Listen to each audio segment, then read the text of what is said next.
And both of those responses miss what's actually going on. Because here's what she's really saying when she's not interested. She's not saying never. She's not saying you're not worth her time. She's not making a permanent decision based on a complete picture of who you are. She's saying, based on what I've seen so far, I don't feel anything yet. That's it. That's the whole statement. And what I've seen so far is almost always incomplete. A few interactions, a first impression, a surface level read of someone she hasn't had enough time or context to actually know yet. That's not enough information to write someone off permanently. And most women aren't doing that. They're just being honest about where they are right now, which means the question isn't how do you convince her she was wrong? The question is, what does she see when she keeps watching? Who are you when you're not trying to make an impression? What shows up over time when the performance stops and the real person is just there? Because that's what actually shifts things. Not charm, not strategy, not persistence that quietly crosses the line into pressure. Just the right things becoming visible to someone who is paying attention. And today we're going to talk about exactly what those things are. What female psychology actually tells us about how desire develops. And what it looks like when a man finally stops trying to create it and starts doing something far more powerful instead. Most people treat a woman's disinterest like a final answer, like a door that has been closed and locked, and the only options are to walk away or keep knocking until she gets annoyed. Neither of those framings is actually accurate. When a woman says she's not interested, or shows it through her behavior without saying the words, she's giving you information about where she is right now, in this moment, based on what she's seen so far. That's all it is. It's a snapshot, not a verdict. And snapshots change when new information comes in. Think about how many times in your own life you've changed your mind about something. A person, a place, an idea, not because you were wrong the first time, but because you had more to work with the second time. Because something you hadn't seen before became visible. Because time and context shifted the way you were looking at it. Women work the same way. Initial disinterest is almost never about the man himself in a complete and total sense. It's about what she's been able to see so far. And what she's been able to see so far is usually limited. A few interactions, a first impression, a surface-level read of who he appears to be. That's not enough information to make a permanent decision from. And most women aren't making permanent decisions from it. They're just responding honestly to where they are in that moment. What changes things is not convincing her that her first impression was wrong. That approach almost never works because it puts her on the defensive. What changes things is giving her new moments, new information, new reasons to look again with fresh eyes, not through pressure, not through persistence that starts to feel like pursuit, just through continuing to be present and real in a way that gradually fills in a picture she didn't have before. There's a response that almost every man defaults to when a woman isn't showing interest. And it feels logical in the moment. It feels like the right move, like the obvious thing to do. He pursues harder, more messages, more effort, more presence, more attempts to get her attention and hold it long enough for her to see what she's apparently been missing. The thinking behind it makes sense on the surface. If she doesn't know how great you are yet, show her more of yourself until she gets it. But here's what that looks like from her side. It doesn't look like someone confidently showing their value. It looks like someone who needs something from her. Someone whose emotional state is tied to how she responds. Someone who is not okay unless things go a certain way. And that energy, however well-intentioned, creates a specific feeling in her that works directly against what he's trying to accomplish. It creates pressure, and pressure makes people close down, not open up. What actually shifts things is almost the opposite of what most men instinctively do. It's presence without pursuit. Being genuinely there, in the same spaces, the same conversations, the same orbit, without needing anything from her in return. Without monitoring her reactions to see if things are moving in the right direction. That kind of presence feels completely different to a woman than chasing does. It doesn't create pressure. It creates curiosity. Because a man who is just living his life, who isn't adjusting his behavior based on whether she's responding the way he hoped, is genuinely interesting in a way that a man in active pursuit never quite manages to be. She starts to notice the absence of need, and that absence is more compelling than anything he could have done by trying harder. Presence without agenda is one of the most underrated things a man can bring to any situation where interest hasn't fully developed yet. There is something that women notice about a man before they notice almost anything else, before the looks, before the charm, before any of the things men typically think are doing the heavy lifting in terms of attraction. They notice whether his life is full or empty. Not full in a material sense, not full of possessions or status markers or impressive things he can point to. Full in the sense of, does this man have things that matter to him outside of this interaction? Does he have direction? Does he have passion? Does he have a reason to get up in the morning that has nothing to do with whether she's going to text him back? A man whose entire focus has narrowed down to getting her attention has an energy that she picks up on immediately. It's a kind of hovering, a waiting, a life that has been put slightly on hold while he figures out whether she's going to be part of it. And that energy is the opposite of attractive, not because she's being cruel about it, but because a man without a full life of his own is asking her to be the thing that fills it. And that's too much weight to place on any one person before anything real has even been established.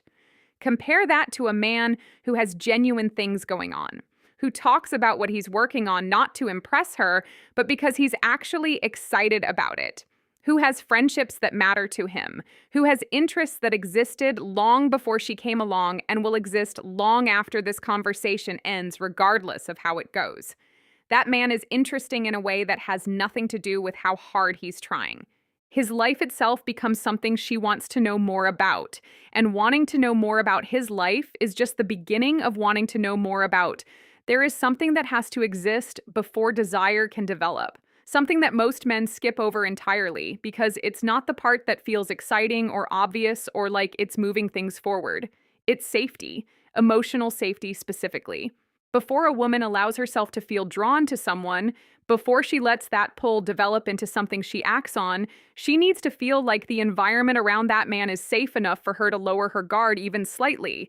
And that safety is not something she decides intellectually. It's something she feels or doesn't feel. Most men have no idea this layer even exists. They're focused on attraction, on being impressive, interesting, charming, and those things have their place. But they're building on air if the foundation of emotional safety isn't there first. What creates that safety is consistency. Not grand gestures, not perfectly crafted moments, just being the same person across different situations and different moods and different amounts of time passing. Being someone whose behavior she can predict because it comes from a genuine place rather than from whatever he thinks she wants to see in any given moment. It's also respect. The kind that shows up in small ways, in how he talks about other people, in whether he listens when she speaks or just waits for his turn, in whether he makes her feel like her boundaries, spoken or unspoken, are something he naturally honors rather than something he's looking for ways around. And it's genuine interest in who she actually is, not interest in getting her to like him, interest in her thoughts, her experiences, her perspective on things, the kind of interest that makes someone feel seen rather than assessed. When those things are consistently present, something quietly shifts. The guard that every woman carries, the one built from experience and disappointment and learning to be careful, starts to feel less necessary. And that's the moment everything else becomes possible. Him. There is a shift that happens in a woman when she's around a man who genuinely makes her feel seen. It's not dramatic. It doesn't announce itself. But it's real and it's powerful and it stays with her long after the conversation ends. Most men never create that shift because they're focused in the wrong direction entirely. They're focused on themselves, on how they're coming across, on whether she's finding them attractive or interesting or impressive, on what they can say or do next that will move things in the direction they want them to go. The entire energy of the interaction is pointed inward, toward managing their own image rather than toward actually being present with another person. And she feels that. She might not name it, but she feels the difference between a man who is genuinely interested in her and a man who is interested in how she sees him. The man who is genuinely interested asks questions he actually wants to know the answers to. He remembers things she said 3 conversations ago, not because he was keeping notes, but because he was actually listening. He responds to what she said, rather than to what he was planning to say next. He makes space for her to be fully herself in the conversation without redirecting things back toward himself. That experience of being with someone who is actually there with you is rarer than it should be. And when a woman encounters it, it creates a feeling she starts to associate with that specific person. She feels interesting around him. She feels like what she thinks and says and is actually matters to someone. That feeling is not something she can manufacture on her own. It requires another person to create it. And the man who creates it consistently becomes someone she wants to be around. Not because he was impressive, because he made her feel like she was. There is something women pick up on that most men don't even know they're broadcasting. It happens beneath the level of words, beneath charm and confidence and all the things a man consciously brings to an interaction. It's the gap between who he actually is and who he's performing to be.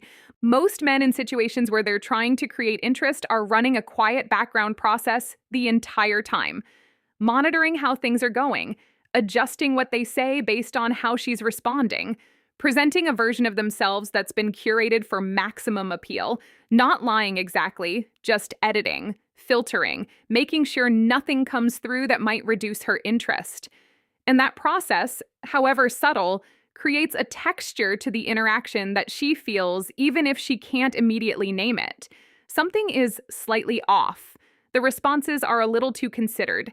The confidence has a performed quality to it. There's no roughness, no spontaneity, no moment where he says something that surprises even himself. Everything is just slightly too smooth.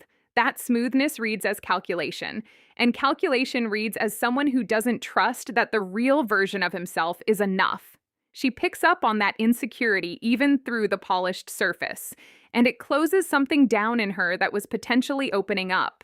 What works instead is the kind of authenticity that can only come from a man who has genuinely done enough work on himself to stop being afraid of being seen, who can say something honest that isn't perfectly flattering, who can be uncertain about something without it destabilizing his entire sense of himself, who doesn't need to manage her perception of him every second because he's comfortable enough with who he is to let her see it directly. That comfort is rare, and when she encounters it, she responds to it in a way she often can't even fully explain. It just feels different from everything else she's been around. There is a part of this that nobody wants to sit with, because it requires something that feels uncomfortable in a culture that treats speed as a virtue and patience as something close to weakness. It requires letting things develop at their own pace. Most men operate on a timeline. They decide they're interested, they pursue, and they expect things to move forward within a certain window. And when things don't move at the pace they expected, they either push harder or they disappear. Both of those responses cut off something that might have been developing quietly underneath the surface. Because desire doesn't always arrive on schedule. Sometimes a woman needs to accumulate enough moments, enough impressions, enough evidence of who a man consistently is before something shifts in how she experiences being around him. And that accumulation takes time. More time than most men are willing to give it without needing something in return. The men who understand this don't manufacture urgency. They don't create artificial moments designed to accelerate the timeline. They don't withdraw attention as a tactic to make her suddenly realize what she's been missing. They just keep being themselves. Consistently. Without needing the situation to be further along than it actually is. That patience communicates something she rarely encounters. It tells her that he's not operating from desperation or a shortage mentality, that he's not going to become a different person the moment she shows resistance or takes longer than he hoped, that his behavior is coming from somewhere genuine rather than from a strategy with an expiration date, and that consistency over time builds something that a single impressive moment never could. She starts to trust what she's seeing, because she's seen it enough times in enough different circumstances to know it's real. Trust is what turns initial disinterest into genuine curiosity. And genuine curiosity is where everything worth having actually begins. Here's the conclusion for this speech. So here's where everything we've covered today actually lands. We started by talking about how initial disinterest is rarely a final answer, how it's a snapshot based on limited information rather than a permanent verdict. And everything after that was really just unpacking what it looks like to give her new information, not through pressure or pursuit, but through who you actually are over time. The presence without pursuit, the full life that exists independently of whether she's paying attention, the emotional safety that gets built through consistency and genuine respect, the way you make her feel about herself rather than about you, the authenticity that holds up because there's no gap between who you are and who you're presenting, the patience that communicates security rather than desperation. All of it points at the same truth from different angles. You cannot create desire by chasing it. You can only create the conditions where it has room to develop naturally. And those conditions are built quietly, consistently, over time, through being someone whose presence feels different from everything else she's been around. That's not a technique. That's not a script. That's just what it looks like when a man has done enough work on himself to stop performing and start actually showing up. And here's the thing that ties all of this together. The version of you that is most likely to create genuine desire in a woman who wasn't initially interested is not a more impressive version of you. It's not a more strategic version. It's not a more polished or more persistent version. It's just the most honest version, the most grounded version, the version that exists when you stop needing a particular outcome and start being genuinely comfortable with who you are right now. That version of you is more compelling than anything you could have planned, and she'll feel that before she can even explain why.